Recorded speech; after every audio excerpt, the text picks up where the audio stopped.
Hey everyone, welcome to the Canine Culture podcast where we talk about everything dog. Q&As with veterinarian professionals, rescue operators, everyday topics. We cover everything dog on this podcast. So make sure you subscribe to the Canine Culture podcast on your favorite podcast platform and make sure you're following us on social media on both Instagram and Facebook. Thanks again for listening. Now here's that next episode. Hey everyone, welcome to the Canine Culture podcast. We are joined today by Kim. Kim is the founder of Beyond the Leash, and we are going to chat a little bit about therapy training, balance training, and just everything that Beyond the Leash offers. So thank you, Kim, for joining us. Thanks for having me. So tell us a little bit about yourself and a little bit about Beyond the Leash. So a little bit about me is that I've been dog training for about 17 years. And before dog training, I was going to SeaWorld, trying to become a dolphin trainer. Was working at SeaWorld, really didn't love the corporate lifestyle. So really wanted to get more into, people and their pets. And so I worked at a veterinary hospital. I managed a practice for about 14 years while I was training, and just loved all of the interactions I got with people and their dogs, and actually being able to, help one-on-one, and seeing growth through the years. So I fell in love with it, and that's kind of what got me into starting my own company, is seeing all these dogs that kind of went into the vet hospital. They could find medical help, but they couldn't really find behavioral help. It was really hard for them to go somewhere and go somewhere affordable, that they could actually get help with either minor behavior issues or really major behavior issues. So kind of led me down the path of wanting to expand what we had, especially in our Orlando and our area. There really wasn't anything for anybody. And so, that's kind of what got me into it. And with Beyond the Leash, I really, wanted something that was just more than just dog training, to be able to see each pet and treat them like they're their own and really evaluate each one individually was really important to me. So I decided to kind of get out of veterinary medicine. I'm still in it a little bit. So I still go and teach proper restraint and behavior to veterinary clinics. But I'm not actually working in practice anymore. So it's nice because I get to help other veterinary professionals who can't handle dogs who are, reactive or don't know how to handle reactive dogs, and they're scared, they're getting medical treatments. So I get to share my knowledge of the veterinary world, but with that dog training background instead now. Yeah, that's awesome. So it's funny that you wanted to be a dolphin trainer because I've actually had one or two other guests on the podcast who are dog trainers, but they either started as dolphin trainers or somewhere, some point in their life, that's what they did. So it's kind of funny that you guys all gravitated to dogs. Yeah. And I'd like to say that dogs might be easier than dolphins, but honestly, probably not. Dolphins are probably easier to train. Yeah, they were definitely easier to train. I did the dolphin training thing for a while, but it was more the interactions with the humans and the people. It was fun performing and it was fun training them, but it didn't really it wasn't as fulfilling as I guess I anticipated it to be. But I got accepted into vet school at UF, and I got a job at SeaWorld, and I chose SeaWorld. So my dad is real proud of me for that because I could have been a vet. Instead, I was no, I'm going to go train dolphins and live the dream in Orlando. And that's kind of got my bachelor's degree in Boston and moved down here for dolphins and realized, okay, this is not paying the bills. And this is also probably not where my passion's at. Yeah. And I mean, that happens. I am an attorney, but my passion lies with dogs. Yeah. The podcast, all the rescue work I do, the shelter work that I do. And you kind of touched on it a second ago. You talked about training other professionals, and there's such a need for that. I have behavioral cases, we'll just call them that. Yeah. One of them in particular is a very reactive dog, and he can be very sweet. And so when I take him in, the vet techs are like, oh my God, and they love all over him. They get in his face. And I'm like, okay, well, he could be unpredictable, especially if you are going to poke him, prod him, whatever, heads up. They're like, no, he's so sweet. He's so cute. And I'm like, no. He's reactive, you don't Yeah. understand, and he might turn on a dime. Mhm. So I love that you're educating those other professionals because a lot of people, they see a small fluffy dog and they're like, oh, cute. And they get in their face and they Yeah. don't understand. I mean, it's how most dog bites happen. So that's awesome. Yeah, 100%. And unfortunately, like we do a lot of rescue work. So I take a lot of the worst behavioral cases and we'll do what we call rehab and like basically try to get them to where they're at least maintainable enough in a home situation, like a home environment.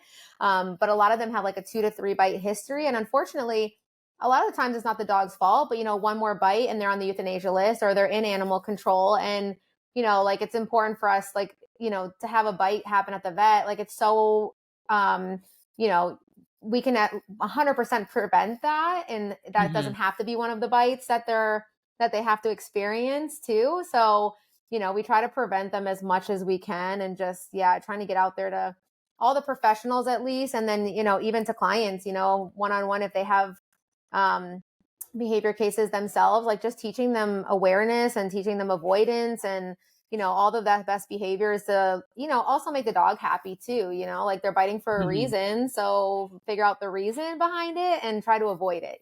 Right. Yeah. So let's kind of talk about the name Beyond the Leash. So why or how did you choose the name? So I definitely wanted to like stay away from just dog training as something that was in my name. I didn't want to be limited to just like, oh, she's just a dog trainer or what kind of dog training it was. I really wanted it to be more about the human as well. So being beyond the leash, like it's so much further than just a leash. We're not just putting a Mhm. dog on an e-collar and there's no cookie cutter method type of a thing. So I really wanted people when they read it, they had to explore us. Like, what is this? Like I didn't want it to just say it all in the name because there's so much to what we do in the therapy dog world, in the pet world, in the working dog world, that, it really is so much more about everything else besides just the dog. And Mhm. really, beyond the leash was, for the human, it's beyond just the leash. It's what you do in your house. It's how you interact with a dog. So I wanted it to be this nice broad, um, name so that everybody really like it didn't limit me to having to stay to one method. It didn't limit any of the dogs that came into my facility. So kind of like this limitless name that we kind of came up with to hopefully encompass everything that we do. Yeah, yeah, that makes sense. I kind of figured, I was like, "Oh, Beyond the Leash, you're probably training the humans because the Mhm. humans need just as much training as the dogs, Yeah. probably more." Yeah. Yeah, that's awesome. 100%. Yeah. So I saw on your website you talk about balanced training, and I don't know if I'm very familiar with that terminology. So what does balanced training mean? Yeah, so a balanced training means that we essentially take every dog in front of us and we evaluate that dog. So we don't have that like cookie cutter method where we don't just put the same gear on every dog. Like I said, we train a lot of things from like it could be like a puppy that's just like a pet. We can train these therapy dogs that go into hospitals, or we could be training like a working canine. So balanced training means that we'll pretty much use any gear as long as it suits that dog and that owner and the job that they're going to be doing. So if we have like a canine officer that we need to have an e-collar on the dog, then we can use that and we are completely proficient in using those. Or if they go into the hospital for therapy dog work, they can't have any correction gear on. So we have to be able to train a dog with just either a buckle collar or a slip lead. And a lot of trainers won't take that on because it's honestly it's not a very easy way to do things. It's easy just to correct the dog, but it's not easy just to try to teach them with something like a slip lead. So a balanced dog trainer, like, and what we consider ourselves is that we really evaluate each dog as an individual, what that family needs, what that dog wants, what that dog can handle too. Each dog is so different and they learn Mhm. so differently. Like you could take, I have 4 dogs. So one of my dogs is super sensitive. He could never do a prong collar. And I have a Rottweiler who just has thick skin and he's stubborn and he walks his normal walks on a prong collar because he thrives off of that instruction and that guidance where my other dogs are sensitive. So really just taking an approach of each dog is going to have these different behaviors and these different wants and needs, and being able to cater to that and not just having like, well, doesn't matter what they come to us as, we're going to do the same exact gear, regardless of their problem. So really trying to make sure that we're we're catering to that dog and that human, what they're comfortable with as well. Mhm. I mean, it's a lot like people, and we all learn differently. So what works Hmm. for you might not work for me. Same thing for dogs. And I think that in the past few years, I've kind of learned that being in the rescue world, having 3 of my own rescues, Yes. someone might be a great trainer, but they might not be a great trainer for my dog. Their Right. approach might not be for my dog because perhaps they take the same approach for every dog, or Hmm. they're not open to other ideas. So Correct. I love that you're open to different modalities depending on the dog, Yep. and depending on the human, what they're comfortable with. Yeah, and a lot of the humans, we have a lot of really educated people who come to us and like that are again experts in the field themselves. As far as I train a lot of trainers, and that's great. And train a lot of veterinary professionals. So there are some opinions, and I'm always open to learning as well. So just being able to be balanced and not having to have one way of doing things is so helpful for the animals because they get the best of all the worlds. And I love to work with people like that. Like if someone has ideas, I'm like, yeah, throw them at me. Like if you've seen something work, I'm willing to try it as long as the dog's best interest is kept in mind, like Mhm. really anything can go. So Right. yeah, and to get the results again, sometimes it's a danger versus a gear. And if that's what we're down to, it's like they're gonna run into the street because they ignore everything. Like we have to change their gear. And it's like safety versus sometimes what we want to use. So Mhm. just being really open to everything, and that's what we kind of preach here. So each dog's trained completely on their own basis. Mhm. Let's jump into therapy dog training because that is of particular interest to me. I Yeah. love the little therapy dogs. So this could go a million different directions, but first, do you wanna talk about, like, what is a therapy dog? Because I know some people confuse them with, like, "Oh, Yeah. it must be a medical alert dog," and it's like, "No, Mhm. therapy dog's actually different." So, do you Yeah. kinda wanna get into, like, the basics of a therapy dog? Yeah, so we do lectures on therapy dog work all the time. And so therapy dogs and it is a huge misconception. Service dogs and emotional support dogs work for the handler, and that's the best way to put it. And a therapy dog actually services the community. So if I'm bringing a dog into the hospital, they don't service me. They're not for me. They're for the community, which can mean patients, staff. We work with like the fire department, which can mean the firefighters. So it's really to provide that comfort and support for anybody out in the community that's looking for that therapeutic relief, which, Uh-oh, you we can froze. go into the medicals too. Like there's so much proven data that revolves around therapy dogs. But yeah, like a therapy dog is meant to work in the community, and they can go on debriefings, they can go on deployment. So we have a lot of dogs that are in every avenue. I'm the manager of Orlando Health too for pet therapy, and we have 82 dogs on Oh, our wow. teams. Yeah, so we have a ton of therapy dogs, and that's a big part of what I train is majority of therapy dogs. So that's kind of where my specialty lies because I Okay. personally volunteered with my therapy dog like probably 16 years ago, and she was a Rottweiler. So back then there were breed restrictions, and I was able to Yeah. break all the breed restrictions, which was fantastic, and really get a dog who was a deserving therapy dog. And so that service that I was able to like provide my fantastic dog to people who like really needed it got me like that was like my labor of love. Like that's been my commitment to that I will always do some kind of therapy dog work because I've seen everything that it can do. Mhm. And I have testimonies for it, and it's just one of those things that's like close to my heart. Mhm. Yeah. And normally, whenever you get therapy dogs to train, is it an individual like, hey, I have this, little dog and I want to train them to go to the hospitals and visit people? Or is it normally companies who are like, hey, we're going to buy this litter of puppies. We want them all to be therapy dogs. Like, what do you normally see? I have both. So I have a huge population of just, owners that think they have a really good dog, but they don't know if they'll be good therapy dogs. And we evaluate them, and then we put them through a process so that they have like a really good plan and structure to have the best success possible. So someone can come up to us with like an 8-week-old puppy.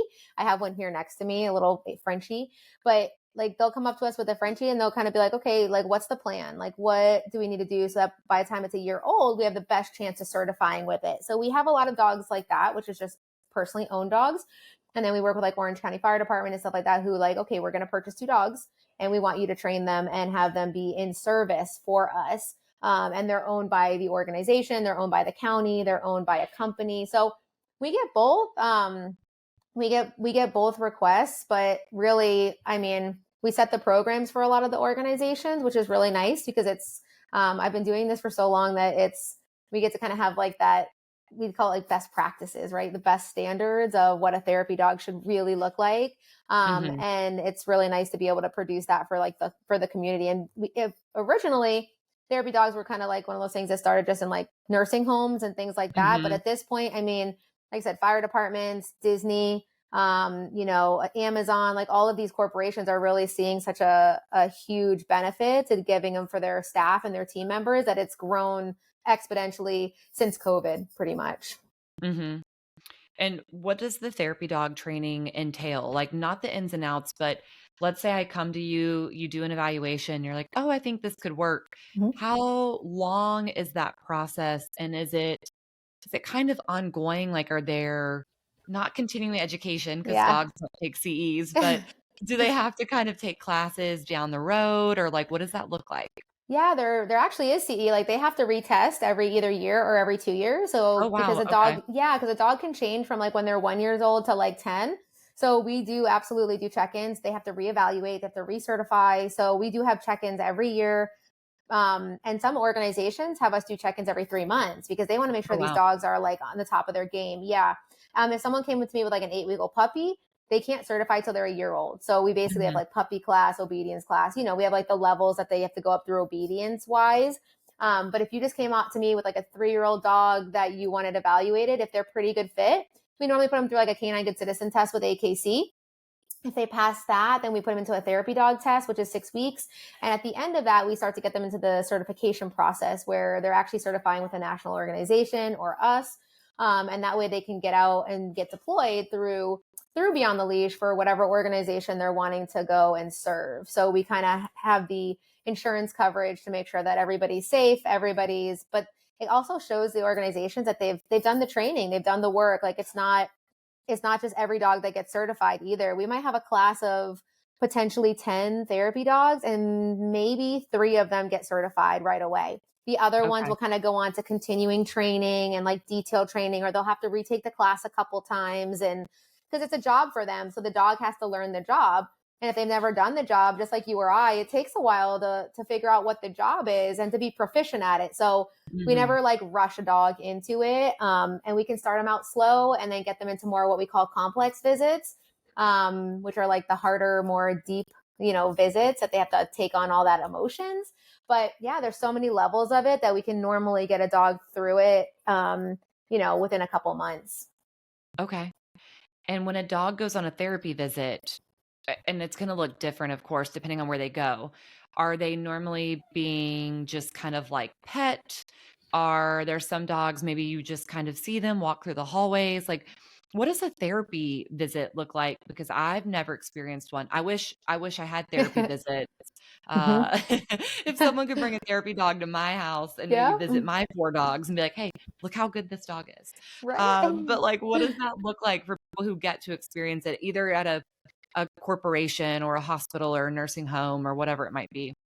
So our biggest goal is to try to have somebody interact with the dog, so petting, because a clinical dose for pet therapy is 5 to 12 minutes of petting a dog. Actually reduces blood pressure, reduces cortisol levels, increases serotonin. So proven like therapy dose is 5 to 12 minutes. So we try to make that our standard because if someone is like, say, a nurse is petting the dog for 5 minutes, her blood pressure is lowering, her cortisol levels are lowering. Like we're actually doing physiological changes to that person through pet therapy. So that's always kind of our goal is to try to hit that 5 to 12 minute like mark because again, it just helps them to really calm down and to truly reduce anxiety and stuff like that. But it shows itself in so many different ways too. We have people who are kind of scared of dogs, but that they want to Mhm. wave at them from afar and just have a conversation with us about, what the dog's name is. And it gets their mind off of just whatever they're going through, like a patient.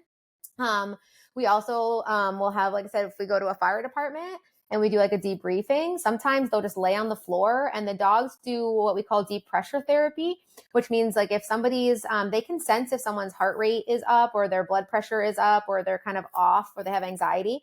And the dog will put themselves like on top of you so that like a weighted blanket yeah, it's the best way to describe it.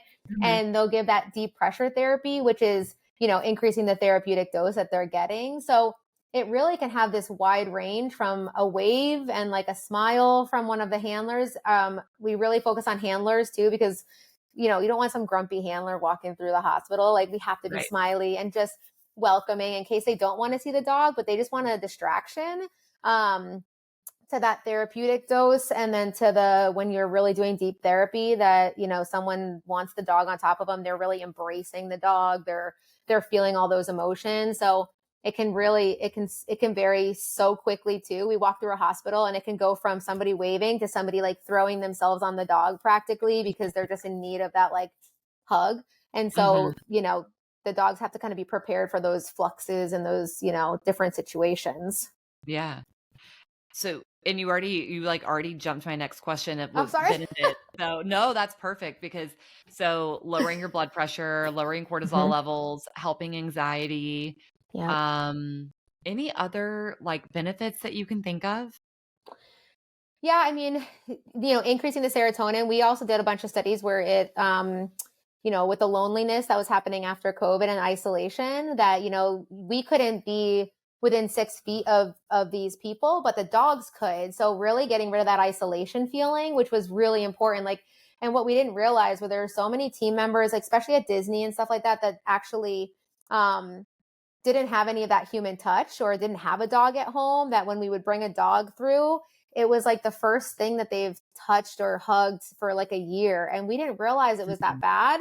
And then, by the time we did, we're like, oh my gosh, like some people don't have dogs at home. Some people don't have family at home. So, just breaking down all those barriers too. Like dogs are so not judgmental. So sometimes with humans, we automatically judge people. That's just how we're made. Um, Right. but dogs don't do that. Like, so we always say they love like a dog because they're just so genuine. That sometimes someone doesn't want, especially kids, they don't want to show you if, especially been going through like treatments and they're losing their hair and they're self-conscious. They don't want to talk to a human, but the dogs, they will light up and they will tell the dogs everything and anything that they're feeling because the dog doesn't judge. Like the dog goes into every single human's room the same exact way, just super happy, super loving. There's no judgment. And I think that's the biggest part of pet therapy for me, is that it's like this open door form of therapy where Mhm. someone won't go in and get like prescribed counseling, but they'll go see a dog, right? Yeah. So it's like our way of being able to get in there and get some help to somebody who needs it without them having to go, see a EAP counselor, because you have to actually go through a door to go get that. Where the dog, no one ever says no. It's really rare. So it's kind of nice because we have like this wide range of therapy that we get to use that people are really, really accepting of. Yeah. And you talked about not hiring a therapist, and there are so many people depending Mhm. on, preconceived notions, some generational issues, Yes. maybe finances, maybe just insecurities. Mhm. So I don't know if you guys offer this, but can individuals call you and say, hey, my son is 6 years old, seems to be depressed. Can you bring over a therapy dog? Is that something you guys can do? 100%. Yeah, we Oh, have it all wow. the time. So, yep. And we have an office here. We have like a therapy dog lounge that's open to the public. So we have therapy dogs that are on site in downtown Orlando and on property. So, if they need a break and they just don't even want to, they don't have to like tell their team members, but they just want to come for lunch and just sit with the therapy dogs. Like we don't have to be in the room with them.